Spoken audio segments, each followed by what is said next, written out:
All right, guys, it's time for the Next Level Guy Show, a men's interview, interest, and improvement-focused podcast featuring interviews with the greats from all industries to help you better your life. Each week, a new episode features an interview with one of the greats, covering all aspects of their story, from life hacks to tips and protocols that have allowed them to live life on the next level. We then highlight concrete action steps that you can use to improve your life. And now, your host, Ian Dawson McKay.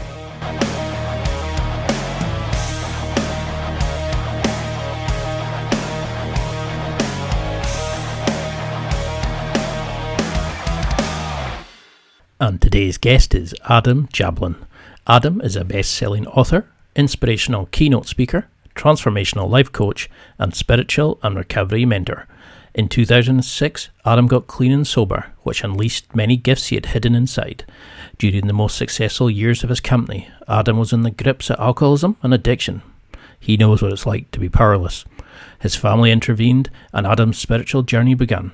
While running a multi-million-dollar company, Adam dedicated himself to helping others and showing them the path out of their problems and into the solution. Later, Adam helped sell that business for 9 figures with his loved ones, and now he wants to help you. Adam's teachings show people the way to become the hero of their own lives. In this interview, we discuss how to break down your old internal programming that is holding you back in life, how to find your internal superpower in life, how to find the mentors you need to change, and so much more. And now, let's get to the interview.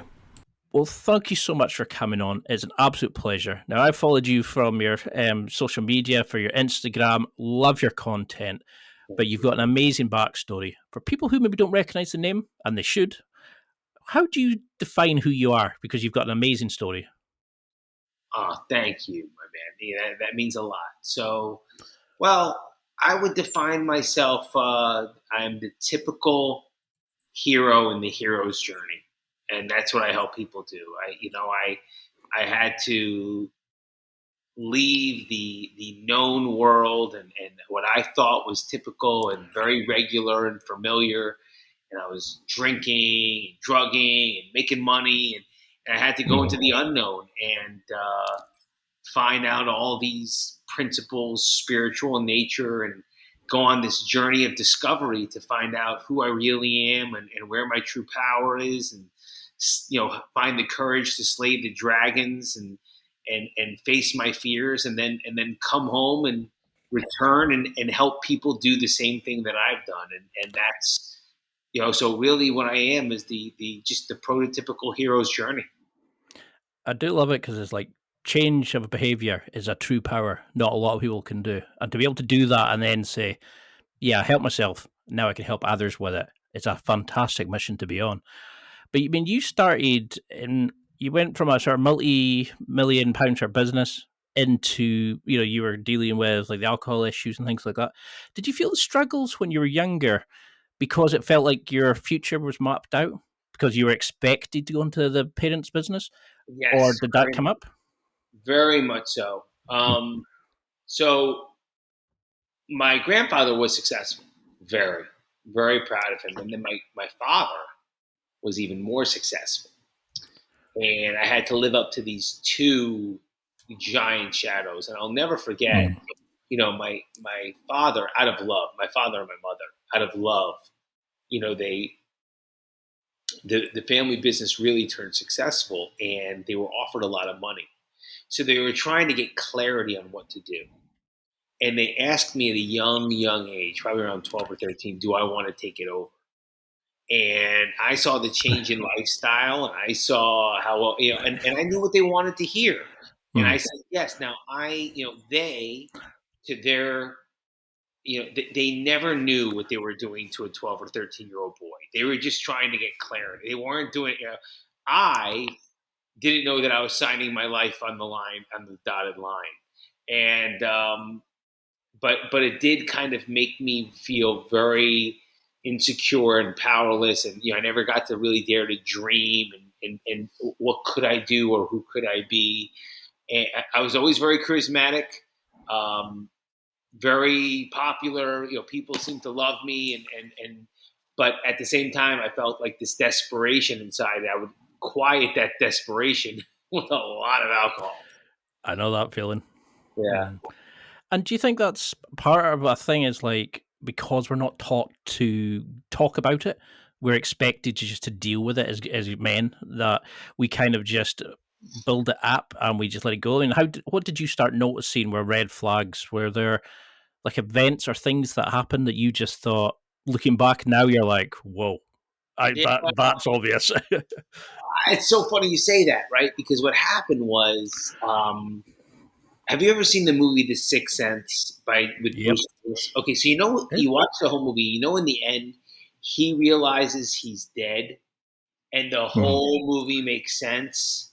And you're like, oh, this is why the little boy can see him. This is why this is why things are so weird with the wife. This is because he's dead, right? Well, when I admitted when I was an alcoholic and an addict for the first time in rehab, everything I had done to that point made sense. Like, so, but when you say red flags, I just was like, oh, it was bad luck. So the DUI, the 2 days in jail, the 30 letters I wrote to my ex-wife that I'll stop drinking, the walking my face into the wall.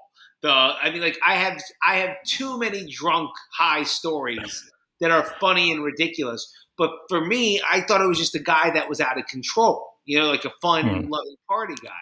And when I finally admitted to myself that I'm an alcoholic and an addict, that's when everything made sense. Oh, that's why I do this. That's why I behave like this. That's why this occurs over and over and over again. Because you hear that, don't you? It's like everybody kind of going, when I look back now, but we're kind of made to decisions at school about what do you want to do for the rest of your life? Where do you want to go? What career you want to do when you're like 12, 13, 14, and you're like, I would barely know what pot to piss in back then. Now looking back, I'm kind of like, what on earth? I'm certainly not the same person I was 5 years ago. Never mind, 20 odd years ago, and I think that's putting a lot of pressure on like young adults today. And like you see these kids shooting up schools and things like that, and it's like they've got no one to actually they can sit, speak to, and talk to. Yeah. So do you think that's why we use like alcohol and drugs? Do we just try to quell that voice, that inner voice, that superpower voice, going, look, Clark Kent, Superman's here. We need to get going. Do you think we're kind of burying that? I think that's a big part of it. I do. I think, I think there's a slew of reasons. Sometimes it's to get the courage, like you just said, right? Hey, Clark Kent, Superman's here. But sometimes it's just a rite of passage.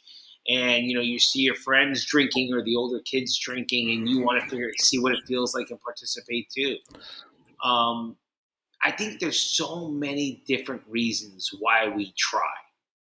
Why we. I think where it can get a little more common is why we continue. Because I always love like on your social media and like your Insta stories and all that. It's like you're never shy about saying this stuff that other people would go, "Oh no, I can never admit to that. Oh, I can never tell that story because that makes you look." But you just go, "This is what I did. This is how I fixed it." Thanks. And I think that's helping so many people because you get this like everybody talking on the high horse, but you're actually going, "I've been there," but you can come back from it. You can bounce back. Oh yeah, I don't come from a place of judgment at all. I mean, most of the time, and I don't say this in a competitive way, but most of the time, I made an ass out of myself, way bigger than the people I'm helping. I took things way farther down a darker road, made bigger mistakes, which is why I love helping them. And the fact that I did it so grandiose gives them a permission slip to be like, oh, I could talk about this. Like if Adam did X, Y, and Z, if Adam did something this crazy, then, well, I could definitely talk about this little thing. I mean, I interviewed a guy called Dr. Rob Kelly. Don't know if you have any interaction with him. I partner with Dr. Rob quite a bit. Perfect. Well, he came and he was the first one I'd ever heard that he tells a story of realizing it was the drink. It was the actual, what was in his mind, the problems he was struggling with. Do you go along the same kind of belief with him that, we can look back in our families and look for the repetition of the problem? You know, like I've got mental health issues and like depression and stuff. So he said, like addicts are born, they're they're created or hereditary. They're not made by drinking. Would you agree with that from your kind of own experience? I mean, but first off, he's speaking more. Let's give credit where credit is due. Dr. Rob Kelly, not only is he a man of pure heart and integrity, okay, and there's not a lot of them out there. He's some guy. He is the #1 addiction doctor by acknowledged by Harvard University. As in, so if you're going by popularity or MTV, you may think it's Dr. Drew, who I love and I know well. But when it comes to the actual science of alcoholism and addiction, Dr. Rob Kelly is the guy. And yes, what he's saying, there's a lot of truth to it. I don't think he meant it as a blanket statement.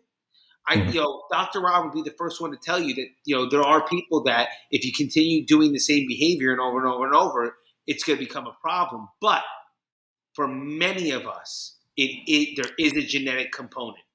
And when it's ignited by us, I haven't one person yet that somebody put handcuffs on, right? Put a gun to their head and said, drink this.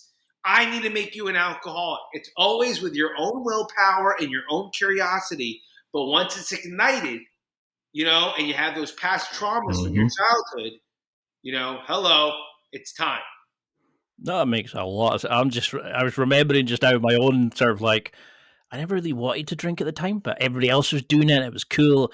And I can remember coming away thinking, I won't do that again.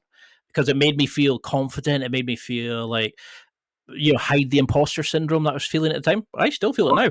I've done 140 odd interviews in this series. And I'm like, every time I'm like, I wish they'd cancelled tonight. I wish they'd cancelled tonight. Because in my head, I'm still that scared little boy back then. And I think that's what... Beautiful, man. Look, I'll tell you, my mentor and my spiritual father, Dion, he's a legend rock and roll Hall of Famer, right? He's the one that Bruce Springsteen looks up to, that Bob Dylan looks up to. Dion. I mean, it's Dion. It's not many people are known by one name, and he'll tell you, he's been doing this now for like 70 years, and he still gets a little nervous every time he gets on stage, right? Because it's an excitement as well. It's an energy. It's a fight or flight sort of thing. Yeah. So I think it's something to acknowledge. You may do 1,000 of these and still get that feeling, but it actually is going to help you. It's not. I don't necessarily know if it's really imposter syndrome after that much time. I think it's just that anxiety is actually a superpower. And I think it's when it's not there, you start to panic. That's the sign. I can see why you're helping a lot of people already, because just 5 minutes reading like some of your Instagram written posts, I'm like, this guy gets it. He's not foolish. Think about it. Like if you don't have that, it can almost be like you don't care. And if you don't care, now we're going to, like, dare I say it, sociopath, right? Like if you don't care, like that's a sociopath. I can hurt someone and not care. I can kill someone and not care. I can do something for you and not give a shit. Once you get to this, I don't care, I don't have this energy, right? You're actually more dangerous. So I think to acknowledge, even if you're labeling it imposter syndrome, that it's actually just a little nervousness, anxiety. You want to do your best. You weren't trained for this, so your mind may try to mess with you and fuck with you. But dude, the training is the 139 you did before. You don't need to go to school for a pot. Like you did it, and I think it's a beautiful thing. And do you think that's like a big sort of problem? It's like we use the idea of Dutch carriage for alcohol. It's like, oh, you're nervous, have a drink before you go in. Oh, you're needing a date, have a shot before you get into the restaurant. Like we use it kind of like as a way of not just telling somebody how to find their own inner confidence. They just go, you need it from an external source. You need it to be like poured into a glass for you.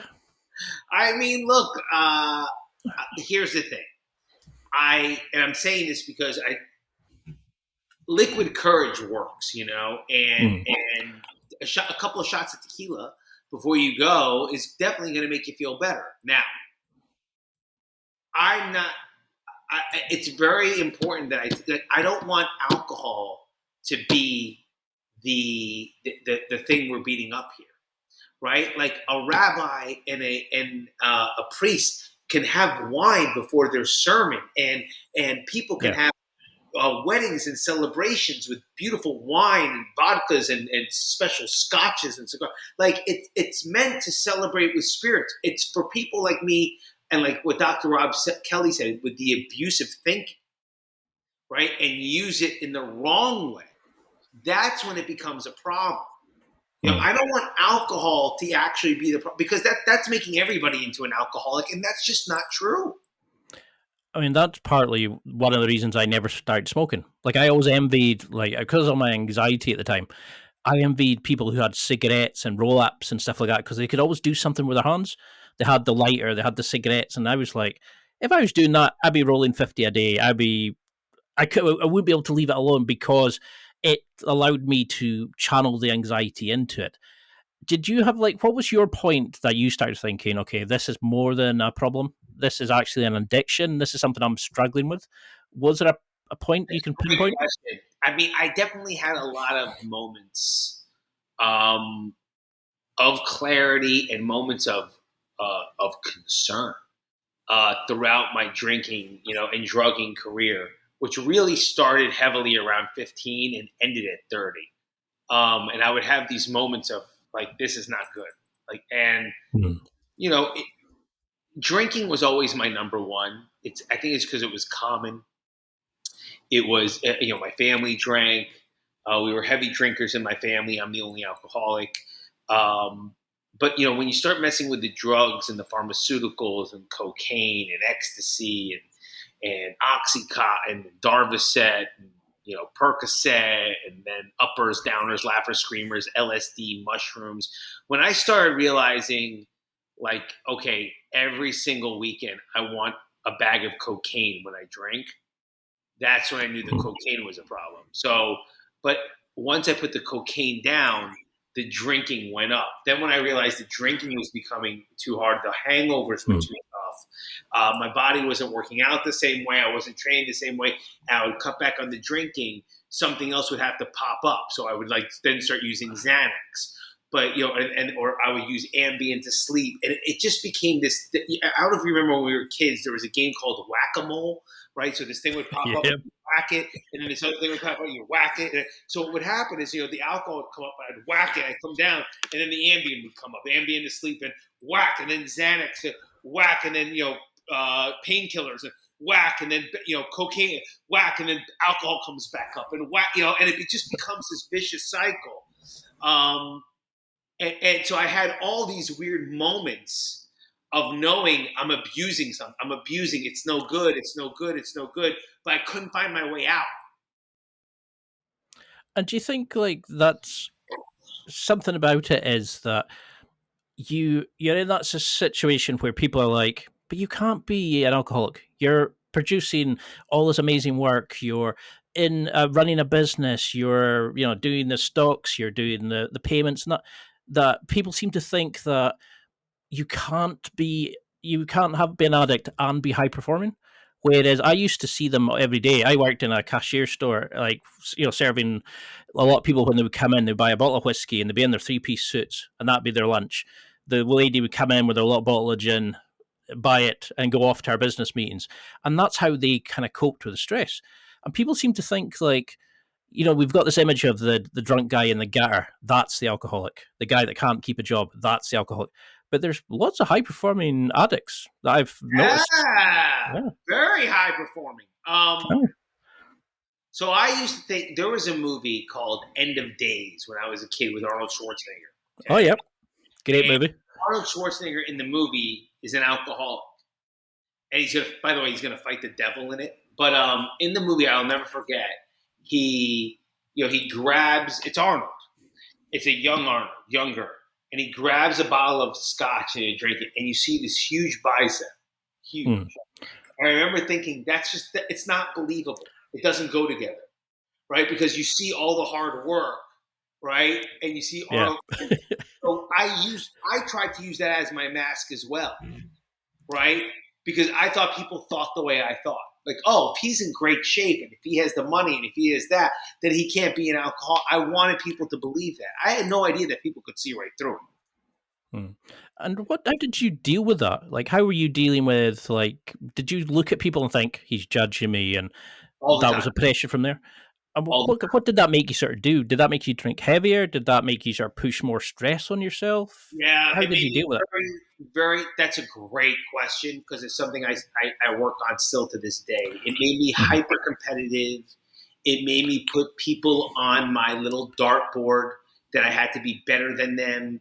I would not only try to be better at them with my body, I would try to have more money than in my bank account, and I would drink at them. I would try to be like, you can't keep up with me, you can't be me, you can't drink like me, you can't train like me.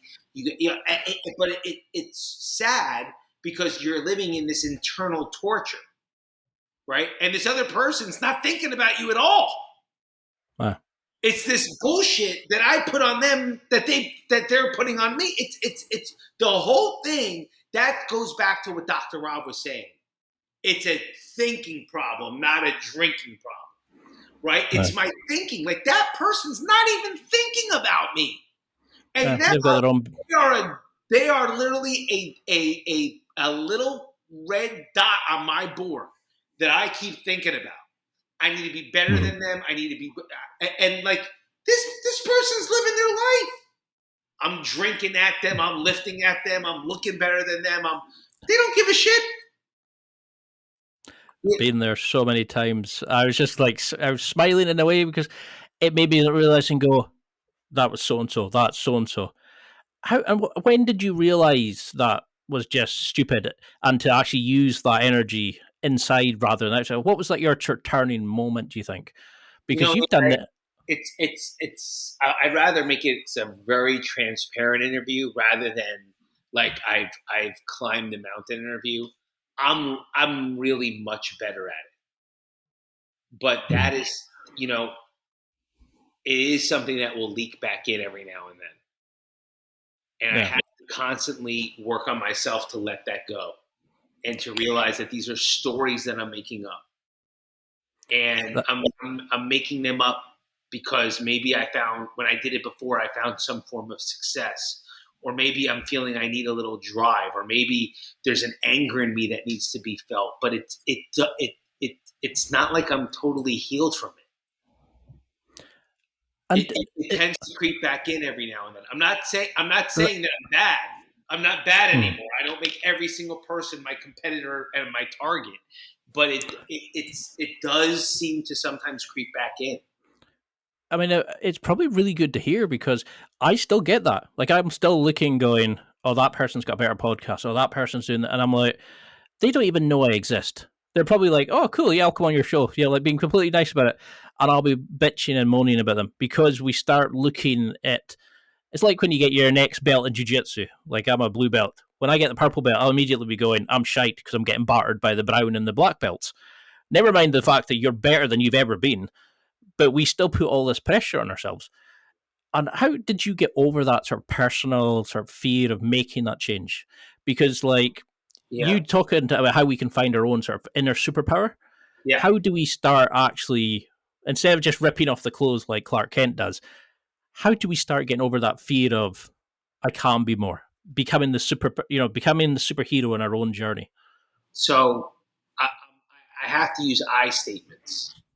And I'm really not trying to, I don't need it. I don't need the business. I don't need the clients. I really don't. But I need to use I statements. I had to become teachable. I had to find a coach and a mentor that can show me the way out. It was not, every book is of self-discovery. So if you think it's in a book, take your fucking pick. Go to the Bible, think of Think and Grow Rich, go to the 12 Steps to Alcoholics Anonymous, go to Codependence No More, go to The Power of Now, go to Awaken the Giant Within from Tony Robbins. Go, like, if you think it's in a fucking book, we're all restating the same. My book, Tony's book, Nick's book. It's all right, but eventually you got to take some fucking action consistently with someone that's actually done it. right? That's why everybody gets stuck in this. Oh, I have a podcast, but it's not going anywhere. Oh, I have this, but it's not going anywhere. Yeah, because no one wants to actually really do what they're asking about, which is invest in themselves and say, I'm going to have the fucking balls to change. Nobody does. And that's why there are people like me that we jump. We take a quantum jump because we're actually like, you know what? I don't know. And even though I have a good reputation, and even though I have this, and even though I have that, I'm going to actually become teachable. I'm going to take my hard-earned money, maybe even money that I don't have, and I'm going to bet on myself and say, somebody show me the way. So once I started doing that, and I started working in his inner circle, and I started meeting other people like that, I started growing because there was so much I didn't know. And how did you start that? That's the key that I would want to give other people. Not me. I don't care about, it's not for me. I'm asking them for, I don't care who they're attracted to. It's not it's find that person that you can break through finally. Because I know that's just helped so many people, just that alone, just people kind of going, yes, I am holding back. How many people do you get coming to you and going, I've got this business idea. Have you looked into it? No, but I'm waiting for the market to improve. Oh, I want to go and approach that girl. Well, have you spoken to her? No, because she's working just now. I can't speak to her. And you're like, well, why can't you do it later? Oh, and they always have an excuse. They always have a reason. I get like emailed from guys going, oh, I would love to go and date girls, but I'm not confident enough. I'm not manly enough. I'm not dressed well enough. And it's like, have you spoken to them? No. Well, how do you know that's what they're thinking? We have this inner bullshit. And that's what I love about like your approach. Like Rob Kelly, I remember he said in our interview, I don't want to know the stuff that you fake to other people. I want you to tell me about the stuff that you're struggling with, you're taking to the grave, that you're never going to share with anybody, the stuff that's destroying your life. Let's deal with that and let's get a move on. How did you find the mentors that were going to help you? The guys, like you're saying, that are going to just drag you and say, no more bullshit. Let's change. Let's be the real Adam that you can be. Well, at first I was blessed with Dion coming into my life. I met Dion when I was 12 years old, and really brought to him and under his love and his tutorage at 30, getting clean and sober. And then when it was time to really go into coaching, I knew it. My mission, if you were to ask me, is to bring Dion's teachings to the world the way Tony Robbins brought Jim Rohn's teachings to the world. Right. So so if you were to ever ask me who my mentor and who my teacher is, it's Dion. But to build a coaching business, to build social media, I've invested in myself, and it's not just one person. It's not just one person, but when you do that, that's where these quantum leaps happen. And so it's you have to find who you resonate with, what message you feel right with, and you have to trust your gut. And is there sort of parameters that you set with these people, or do you just know? Like, do you just connect, and you just know that that's part of? Because they say you're the average of the 5 people you hang around with. Do you think you just know that the message you're reading is right? Read a book. No, it's not for me. Read a book. Get in there, but it's not quite okay. And then finding somebody that you just click with. Well, let me give you an example. Let me try to give you an example. So it's less. You gotta get in the room. You gotta get in the room. You gotta get on the call. It's not that one social media post. It's not that one DM with the person. That DM could be their salespeople. It's getting in the room and actually talking to them and seeing if there's a vibe and seeing if you can learn from them. And if they trigger something that's making you feel really uncomfortable, that may be the reason that you need them. Because they're pushing something that you're like, this doesn't feel good. And it's like, exactly, because you don't want to grow. Your brain is making you want to stay stuck. I'll give you an example. I have a friend with 300 podcasts, over more, with big fucking names, but won't take the money into putting it in himself and growing. So guess what? He's got these huge names. Jesse Itzler, Tim Story, who I love. All these friends, David Meltzer, big influencers on his podcast, and he makes fucking bubkiss. Why? Because he won't invest in himself with a coach to understand how to grow a business. You know, he's obviously learned the formula of how to get the proper guests, but that formula is not feeding his family. So think about that. Think about where my friend that's stuck is. Big recovery name. He has the formula to get the guests, and he can't have the podcast make money, but he won't invest in himself to make. So he has all this material, all these shows but he won't invest in himself. That, my friend, is hell. That's hell. Because I get that a lot. It's like people saying, "Oh, I told him I'd rather not even start a fucking podcast." I can't even imagine. Could you imagine that? Tony, he had every name you could think of. He can't make a dime off of it. Said, well, what do you dude? Like, you obviously got this unbelievable platform and formula for getting the guests. It's time for a quick break. There are millions of potential products to buy, so how do you know which ones are worth your hard-earned money? Simple. You go to nextlevelguy.com/affiliates and explore those that will transform and improve your life. You'll find deals, listener exclusives, and special offers with some great companies. Recommendations are 100% honest and only on items Ian has tried or believes in. The companies showcased will make you a better man in all areas of your life. Simply go to nextlevelguy.com/affiliates and level up. So how do we do that then? How do we accept that we need to work on ourselves? We need to be open and invest in ourselves. How do we, say if there was 3 to 5 rules that people listening could just go, am I doing this, this, and this? Okay, I'm not investing in myself. If I'm doing that, I'm investing in myself. Do you have Adam's golden rules on being a badass?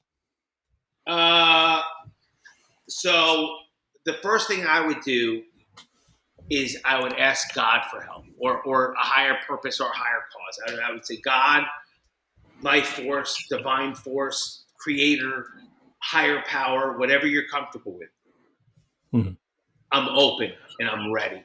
I'm open and I'm ready. Please show me the way. Right? Please show me the way.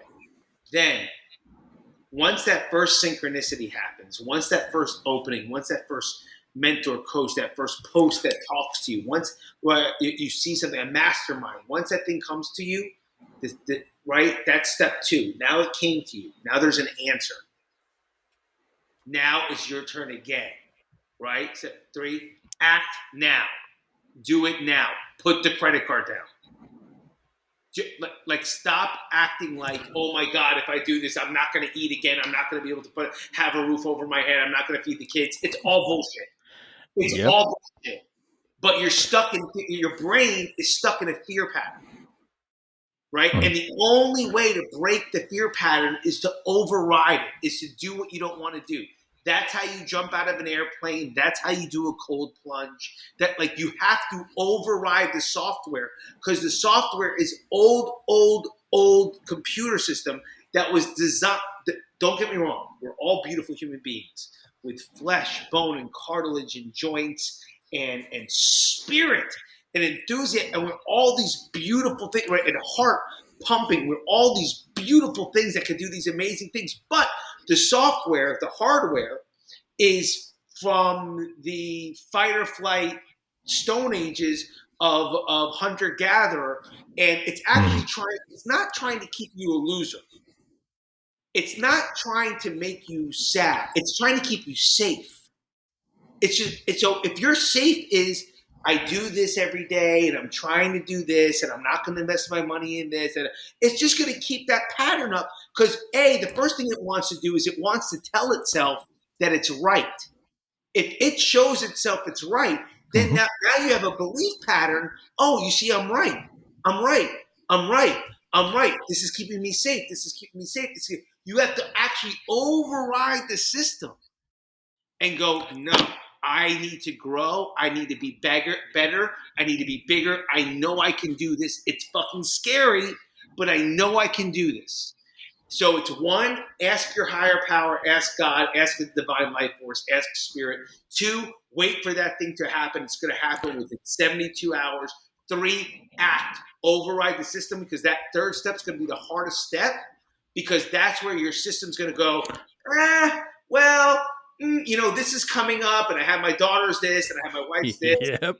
You know what I mean? And there's always, because it's going to keep you safe.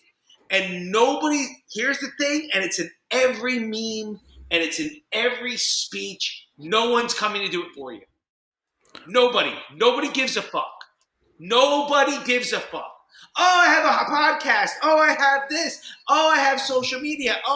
No one gives a fuck. Nobody gives a fuck. Go, you have to do it yourself. No one's waiting to go, oh, I've been looking for you. Here's $2 million. Market yourself. I wish it was that nice. Like, gives a fuck. You gotta do it yourself. And once you do, and you put that much money and investment into yourself, wait till you watch what happens. It is miraculous. It's heaven. But it's so scary. It's so scary. Do you think that's why everybody's sitting just now going, yeah, I could do that, I'd do that. But as soon as they come to put that money down, they're immediately going, oh, I need to read another book. Oh, I need to do another workshop. Oh, I need to do... Because at least they feel like they're doing something. You feel like you're actually getting some progress, but you're not actually touching it. Yeah, I think that. And I think it's, look, it's so easy to stay scared and to stay in that seeking mode. Everyone loves this seeking mode. Okay, you get close. I can't do it now. I'll buy that book. Okay, I'm scared. I'm scared. Oh my God, this is it. I'm going to go to do CrossFit. Oh, I'm scared. Okay, I'm going to do what David Goggins does and run 20 miles every day. Oh, I'm scared. But the real thing they need to do is finally put the 10 grand, the 20 grand, whatever it is, into themselves. Other than that, they're just going from camp to camp, to book, to idea, never actually do, and I feel for them because I've been there. And that's why I talk about it so passionately, right? It's because, Tony had to do it with Jim Rohn. I had to do it. Anyone that I've met had to do it. Michael Jordan had to do it. Kobe Bryant had to do it. And any of the greats had to finally put up or shut up. I remember when I found you, I was like, where has this guy been? I wish I'd had him as a mentor when I was younger, because I could have cut out so much bullshit, so many years of. No, my man, me too. That's why I do what I do. Listen, I'm 46. You know what I mean? I'm 46 years old. I've just been living my dream life, my mission, my purpose, on my own, with my own name and my own thing for 2 years. But once I invest in myself, that's a hell of a 2-year journey when you see what I've done in 2 years. You know what I mean? But for 23 years, I was running the lace business. And always going into these circles. I wish I could do this. I wish I could have done this. I wish I could have, right? And I finally had to bet on myself. And it was the greatest thing I ever did. And I beg people to do it. And I know how uncomfortable it is. And I know how scary it is. I know. But what they don't realize is how much greatness they have in them. They have so much greatness in you. And it just takes that one idea, and there's a fucking jump that you have no idea. It's like a quantum leap. It's a fucking go. It's a fucking attitude. And they just don't realize, And so I have these amazing friends. I would never hurt them because I would hate to say their names, and you look them up and they'd be like, oh my God, I know exactly who Adam's talking about. Right? They've been guests on these podcasts, and they have these amazing podcasts, right? And they have these amazing guests, and they are fucking broke. They're broke because they're not going to hire a coach. they have one part of the formula figured out, and they don't have and they're not willing to do it.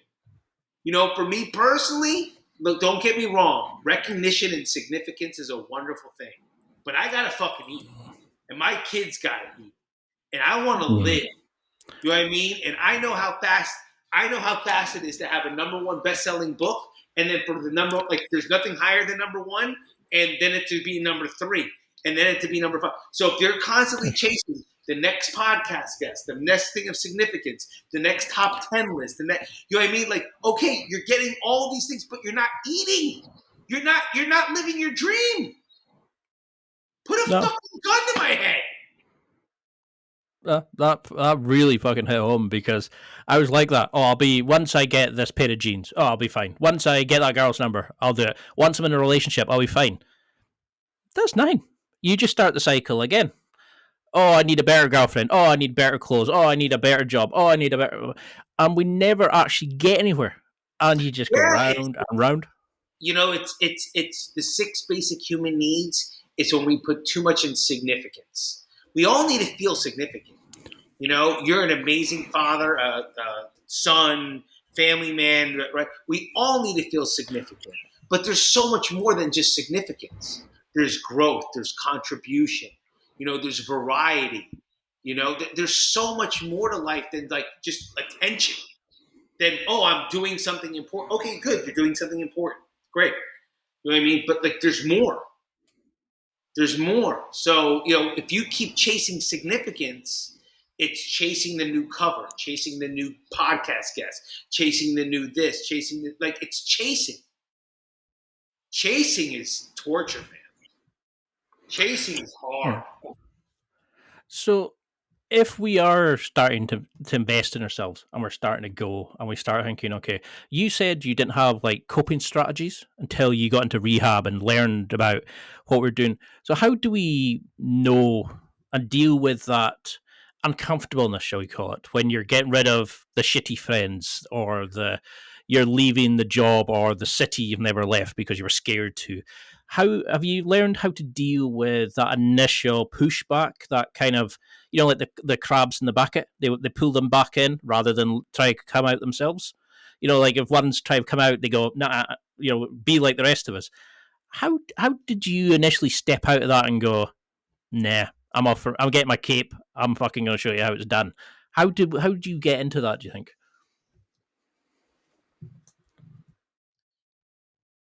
It's something of an identity shift. It's I'm still Adam, and the people I love, I still love, and the things I care about, I still care about. It's not an identity shift like multiple personalities, but it's a shift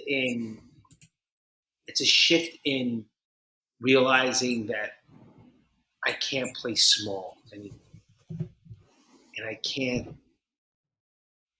All these things that I keep telling myself are a bullshit story. It's a bullshit story. It's a story I keep telling myself. And in order for me to believe that I should stay in this town, like you said, I should stay in this town, or I should say, in order for me to believe that, I have to believe that I'm not here for greatness. That I'm not and you shift your identity to realize that God wants everything for you. You want everything for you. People that if you had it, you would help the people you love, and you just see through a new pair of glasses. And like I said, it doesn't mean that the old thinking doesn't come. Right? It's that you don't have to listen to it. You don't have to listen to it. Think about that. Yeah. Right? I don't have to listen to that thought. There's such freedom in that. It's hard not to sit and take notes, because I can remember thinking I was a failure because I went back to the old way of thinking. Because everybody always says, yeah, you read my book, you'll transform, you'll go and do your own shit, you'll be amazing. Suddenly I was like, but I'm still having my slip-ups, I'm still doing the same crap, So how did you learn to sort of recalibrate, reset, and sort of reignite yourself? How did you keep that going? I made a mistake. Doesn't define me. It's just a learning experience. Let's crush it. I think so. For me, it was consistency. It was sharing with my mentor the thoughts that were going through my head, realizing that they were normal. B, understanding small little differences, like the difference between being bored and being at peace. I didn't know the difference. Hmm. When I was actually just starting to feel what peace felt like, it felt very boring. I was used to such craziness in my life that as I started getting more peaceful, I felt boring. Think about that. Wow. So learning new definitions to new words, understanding the difference between love and approval. I used to be seeking for everybody's approval, external approval, thinking it was love. No, they don't. Here's real love. You have kids, right? You have kids? Oh, me no. Oh, no. Okay. I have kids. Okay. Here's love. You ready? I love my kids more than anything in the world. More than anything. But I am not going to approve of every decision they ever make. It's impossible. Hmm. But I love them unconditionally. But many people are trying to get people's approval. You know what I mean? Like, agree with me, approve of me. I don't want to disrupt. Confusing it with love. Thinking that those perfect people love you. They don't fucking love you. Your mom loves you. Your dad loves you. Your kids love you. You know what I mean? But you're seeking all these other people's approval, thinking it's love. So I had to redefine words. I had to keep sharing what was going on in my life. I had to be very consistent with daily disciplines and routines. And that's what happened. I just shifted my identity. So how do we get you to, like, say somebody comes in, they were an addict, they were at their low point, whatever, even if they're not an alcoholic, even if they're not a drug addict or whatever it is, but they're just out listening going, I hate my life. How do we start getting them to have these proper conversations with the likes of yourself and cut through I'm cool, I'm a hippie, and actually go, I hate my life. I don't feel well, and actually letting somebody like you work with them. How do we get through that initial bravado? All they have to do is have the courage to. It's a different day and age, man. It's not like when I need help. All you have to do is literally go on Instagram and DM me, or DM any of these people that you feel like can help you. You know what I mean? And you will be heard. You will be heard. It just takes that initial act of courage of saying, I need help. So how would you define being the personal superhero in your own journey? How do we know we're on the right path and not like what society wants for us? We're just shifting because we think, it's a better job. That's my journey. How do we know when it's actual, proper, ball tingling, this is my journey, not this is what my parents want or something? It's a great question. So you're going to have to be really real with yourself and ask yourself, what's your mission? What's your purpose in life? What's your mission? And are you doing it? And if you're not, are you prepared to get a little uncomfortable every day? Not all day, every day, but a little uncomfortable every day. And once you start asking yourself, there's such power in questions. Asking yourself these questions and seeing what's going on in that brain.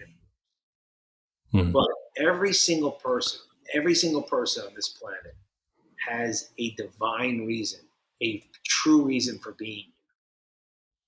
And to not live up to what your potential and why you're here is the great. Like, that's why I do what I do, because I feel like that's the greatest mistake anyone could have, is to not live why they're here, is to live in society's rules. I'm here to get the house. I'm here to do this. No, you're here for a reason. You're here for greatness too. And a lot of people want to confuse that with, well, if I'm here, I need to be humble and poor. No, you're supposed to be abundant, man. You're supposed to be wealthy and happy. Nobody wants you poor. Nobody. This is a story that you have told yourself. And that is why so many times, even in the Bible and biblical terms, the victor always comes out to abundance. if it's David, if it's Isaac, if it's Joseph in the Technicolor Dreamcoat, if it's, you know what I mean, if it's the 12 apostles, if it's the apostle, like that, you come into this abundance. No, I was speechless. I knew you were going to be good, but I was just like, I just wish I could just sit and listen rather than wait until I ask the next question. Thanks, man. And what do you do in terms of that? Do you make that as a habit? Do you have like a set of, say, 5 questions you ask yourself? Do you journal? Are you just thinking about it, or? Yeah, no. I mean, listen, you should see how many notebooks I have around my house. But I journal, I pray, I meditate, I talk about it, I share about it, on social media. I lean in, I ask myself the deep questions. I ask my mentors and my teachers and my coaches the deep questions. I still try to find out more. I want to learn. I don't want to be a know-it-all. I want to be a sponge. I just, I don't ever want my journey to end. I just don't want my journey to end. I love it. I love how sort of like you cut down all that BS, that kind of, no, you can do it. You just need to invest in yourself. You can do it. You just need to believe in yourself. You just need to ask that questions. So how would you start working with a client? Like, how would somebody approach you and start getting like, say they've taken the book, how should they start using it? I think the first step is to get a notebook and a pen, not your iPhone or smartphone in the Notes app, to get a notebook and a pen and write down a letter to yourself 20 years from now. 2 letters. One, that you went for it, what it looks like, and 20 years from now, and you let fear override you. You didn't do it. You didn't try. You didn't put your credit card down. Whatever, and what your life looks like, and get real. Get real. Get real with the idea of what's it like to go for it, and to go on this journey of discovery, this hero's journey, and what's it like to stay stuck. Like the parallel paths, seeing what your life could be and what It's you talking to yourself 20 years in the future, 2 different yous, one that went for it and one that didn't. Yeah, and I know what I'd rather do. Regret is a fucking horrible thing. Yeah, I would love to. Well, I can't believe we're out there. I mean, it feels like 10 minutes, honestly, man. Like, I think you're one of the greatest, you're easily one of the greatest guys I've chatted with. But I mean, Ian, thanks, man. It's been a lot of fun talking with you too. I'm sorry that I get so passionate, but I just, I speak in a way that way because I am the person I'm talking to. I know that person so fucking well. My kids, I have this, I have that. Adam, shut the fuck up. Adam, shut the fuck up. Bet on yourself for the first time, because no one's gonna do it for you. Your dad and mom love you; they ain't gonna do it. Your ex-wife certainly ain't gonna do it. No one's gonna fucking do it for you. Well, I definitely want to do a round 2 because I know we're just touching the surface. You could change fucking lives for Scott day in, day out, like you are doing now. But what do you want people to take from this? Like, what would you want them as a sort of message to take from this, if you had to sum it up? I think the idea would be, look at a guy that started a podcast like Ian, and look at a guy like Adam that started a coaching program, and realize that there's just infinite possibilities out there. There's infinite potentials, and to just give yourself a break for about 10 minutes and say, what would it be like if? And from there, you can build. You could build on that. I don't want them to take any huge things. It's kind of like, what do you do when you're trying to get in shape? Well, first, why don't you walk around the block before you start looking into whose workout program is better? Cameron Haynes, David Goggins, Arnold Schwarzenegger, Rich Roll. Like, before you start advancing that deeply, why don't you just put a pair of fucking sneakers on and walk 30 minutes that way and 30 minutes back? That's what I would want them to do. Just play with the idea. Just don't get crazy with it. Just what would it look like? What would it be like? What could happen? Yeah, stop thinking about it and just do it. Well, I know we're very close to time, and I'd love to do a round 2 at some point, but how would you want people to get in touch, to buy the book, to follow you on social media, work with you? So listen, I made myself very easily accessible. It's Adam Jablin everywhere at Facebook, Adam Jablin Instagram, Adam Jablin LinkedIn, and I always, or a team member, will always get back to you. And my team and I are this close. It's like my right and left arm. So if it's Naomi or Sandy and whoever getting back to you, I gotta promise you that when you hear back, this is not like some huge sales team and you're hearing from some stranger. You will always hear back from somebody that cares, that wants the best for you, and we will make sure that we do everything we can to help you.